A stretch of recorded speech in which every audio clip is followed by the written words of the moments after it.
Hey guys, we're back again. We're going to keep working on Chapter 2, Section 2. This is day 3 of it, and we're going to be going over average velocity, instantaneous velocity, and acceleration. All right, so let's kick things off. We're going to be using this position function a whole lot today. Okay, notice we got 1/2 times gravity times time squared plus initial velocity times time plus initial height. Okay, a lot like that parametric equation stuff we're doing, almost identical to it. Okay, and remember, when we're using gravity, when we're going in terms of feet, it's negative 32, right? Gravity goes down, it's pulling objects down, so we use negative. Or if we're using meters, we got negative 9.8. Okay, next thing we're looking at is our average velocity, which is the same thing as change in distance over change in time. Okay, this is the same thing as our function of x2 minus our function of x1 over x2 minus x1. Okay, that's the same thing. Remember, that's how we found our average velocity. Okay, this is also think like that same as like the point formula. This is like getting your old slope.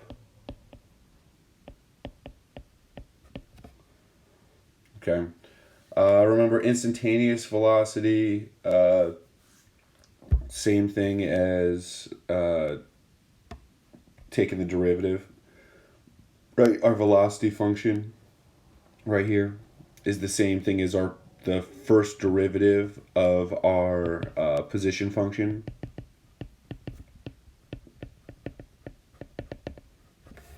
Okay, so that's all we're doing. Remember, we're taking the position function, you take the derivative, you get your velocity function. Now speed, remember, that's the absolute value. They're asking you how fast. How fast is it going? Okay, that's asking for speed, not the velocity. Another thing is it's always positive. Remember, absolute value, it's always going to be positive. We're looking for a magnitude of the velocity. And for acceleration, okay, that's the derivative of the velocity function, all right, or the second derivative. Okay, so to get it all down, we have position, we have velocity, and we have acceleration. Okay, our position is just s of t, right? Our velocity is v of t, or s prime of t. Okay, our acceleration is a of t, or the first derivative of the velocity vector, or the second derivative of the position vector. Okay, see how those are all connected?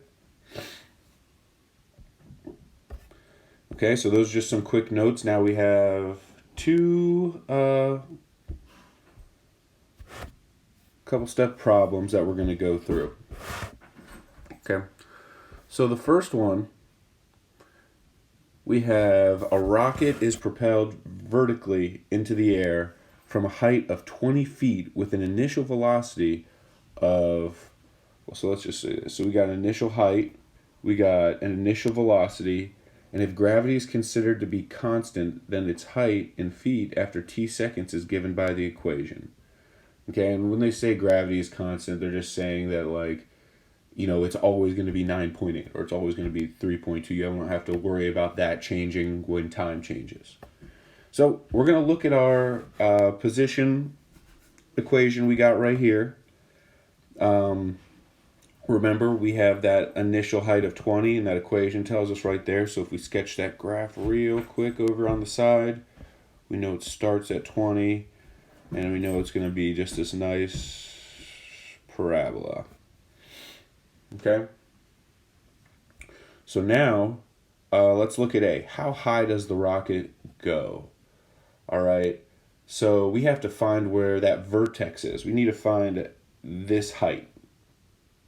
Okay, so we need to find, first, we need to find when, how do we find that vertex? And I don't know if people might not remember this, but what we can do is we have that formula, negative b over 2a, right? is going to tell us the height, or at what time is our vertex at. So it'll tell us along this line, it'll tell us what time our vertex is at. So in this case, we have negative 480, right, and opposite b over 2a, which is going to be negative 32. Okay, so that's going to give us t equals 15. All right, this tells us vertex. All right. So now we know the time, and we want to find at that height. So we know it's at t equals 15, but we need to also use we need to take the derivative of the position function, because that's the function we need to use to find think about it this way. We need to find when this line is 0, right? When the slope is 0, when our m equals 0 at s of t. Okay? Because at that point we know it's the absolute vertex. So first we have to take the derivative of our position function. And if you do that, right, our s prime, you should get negative 32t plus 480. So now for a, what we need to do is plug that in. We want to find out when it's 0, when our slope is 0, because that's when that tangent line slope is 0.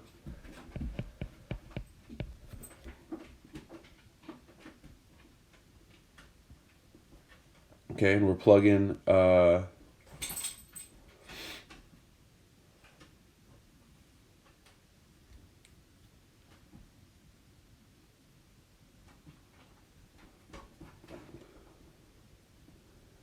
So what we got to do is plug our 15 seconds back into our position function.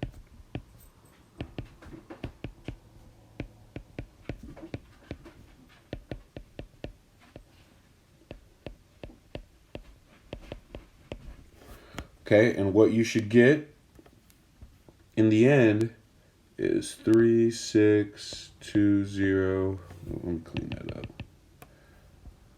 3620 feet. Okay, so we found out when the time is 0,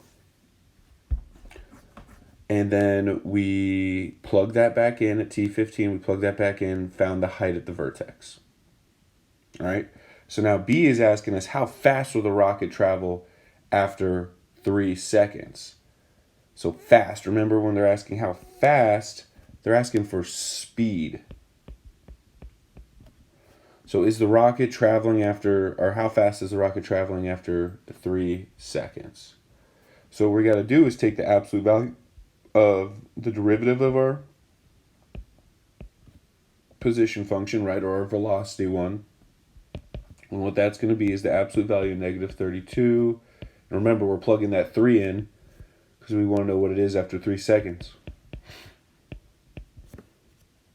Okay, what you should get when you plug it all in your calculator, excuse me, 384 feet per second. All right, remember, they're asking about speed. So it's feet per second. Okay, moving on to C. What is the acceleration of the rocket at 3 seconds? Again, remember, acceleration.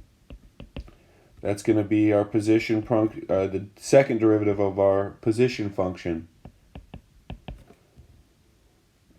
Okay, so we take the second derivative, and all you're left with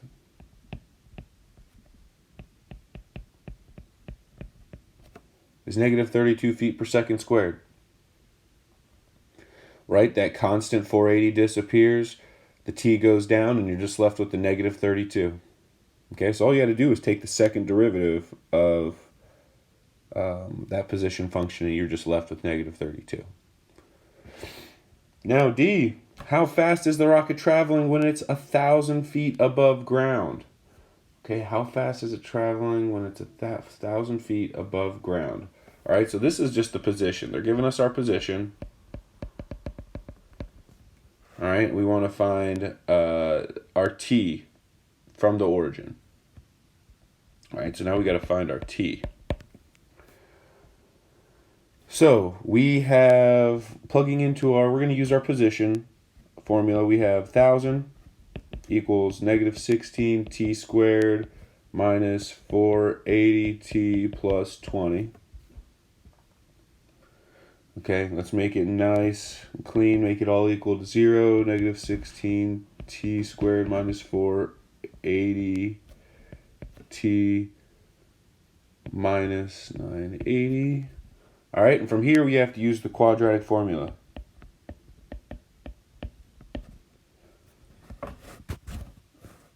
Okay, we have, when we use the quadratic formula, I ended up with t equals 2.2 seconds and t equals 27.8 seconds. All right. Now, from here we need to solve for the absolute value at those 2 points. Okay, if we sketch that graph real quick, again over here, just so you give you a little visual, we have our 20 right here where it starts. We have our big graph, and we'll just say somewhere way up here is 1,000. And it crosses at 2 points. All right, our 2.2 and our 27.8. Okay.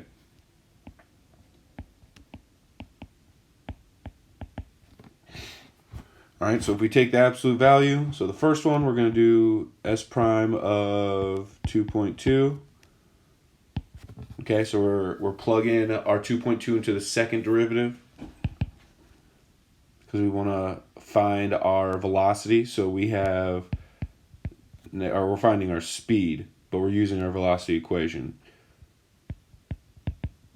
Plugging it all in,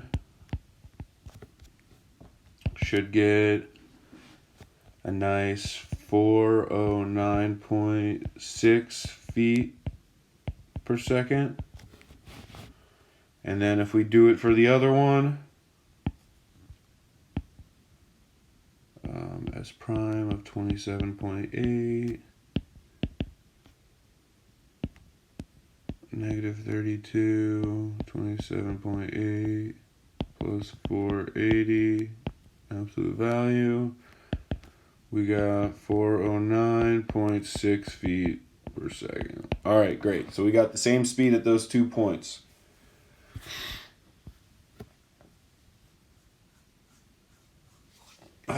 Right. Obviously, it's traveling at different directions, but at that same point, it's traveling, if our gravity is consistent, it's going to be traveling at the same speed.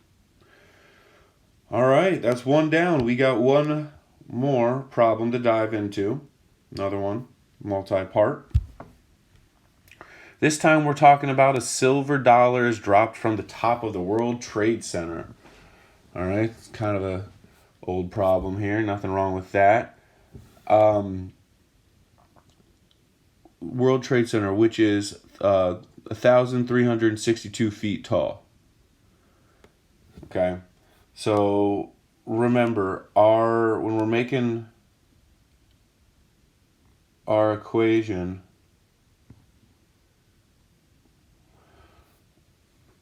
we have to remember our basic position equation is negative 16, or right, because that's our negative 30. That's 1/2 of our 32. That's our gravity. T squared plus V naught T plus H naught. Okay, they're not giving us any velocity, right? It's just being dropped. No one's adding any velocity to it. So when they say dropped, there's no V naught in there. All right, or you could think our V naught equals 0.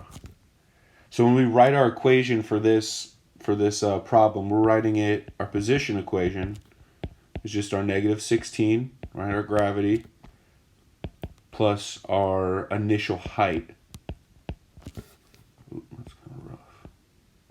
plus our initial height. Okay? So from here it says determine the average velocity on the interval 1, 2. All right, all that's asking for is the slope. They want to know what the slope equals. So we can do our s of 2 minus our s of 1 over 2 minus 1. Okay, what you get when you do this, let's zoom on in. What you get when you do this is your 16, 2 squared, right? Plus 13, 62 minus 16 plus 1362 all over 1, 2, 9, 8. Oh wait, I'm sorry, that's not. I'm messing up my stuff. The same thing as 1, 2, 9, 8 minus 13, 4, 6, which is gonna equal 48 feet per second.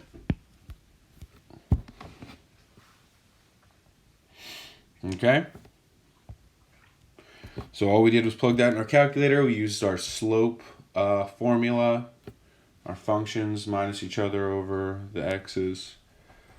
So now we're on to B. Determine the instantaneous velocity when t equals 1. Okay, instantaneous velocity, remember, they're looking for s prime now.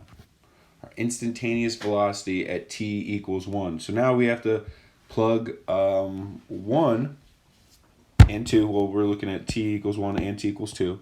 We got to plug that into our velocity formula, or our s prime. So we're using s prime of t equals negative 32t, okay, because that's our derivative of the position function. So when we plug 1 in, we get negative 32 feet per second.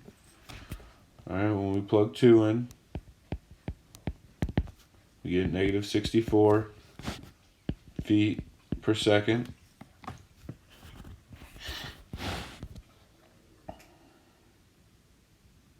Okay.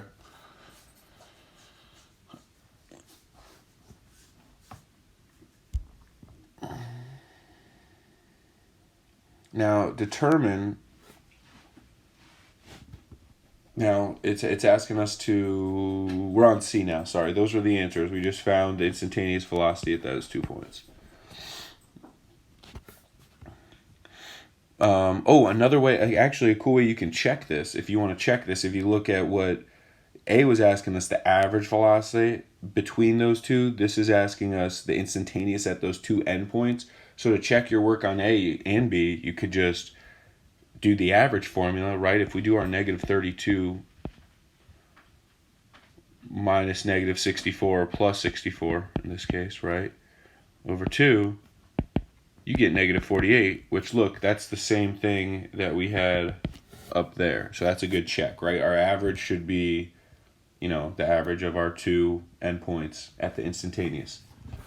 Okay, so now we're on C. We're on C. Determine the time required for the coin to reach ground level. So remember, ground level is saying that our y equals 0. So all we're doing is plugging our 0 in for our y in our position function. All right, and when we start solving all this out, I'm going to just start solving this guy for t.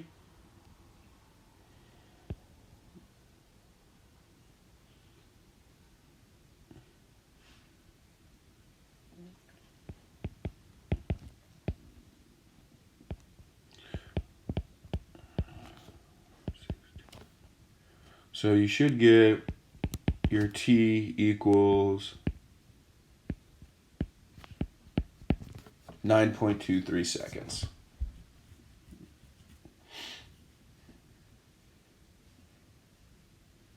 Yep. D, find the speed of the dollar as it hits the ground, the impact speed. So we're trying to find that final velocity. All right, what is the final velocity as it hits the ground? All right, so now we know the final time that we know what time it's hitting the ground, so we can use our velocity formula, or our S prime. We want to find out what the velocity is at this time. Or the speed is, excuse me, not the velocity, the impact speed. So that's why we're taking the absolute value. When you plug that into your formula,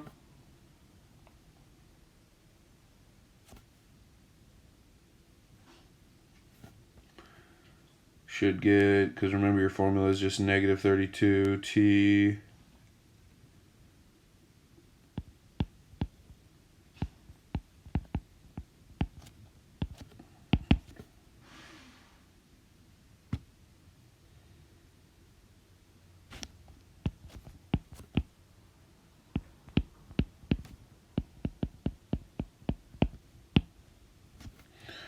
(295 feet per second). All right. So big thing to remember with these problems, guys, make sure you read them. Make sure you refer back to that first note page where we talk about what the verbiage is and when it tells you what formulas to use. This is like parametric equations. These are thinking problems, okay? The setup is the most important part. The actual equations and computing stuff is not difficult. So make sure you set your work up right.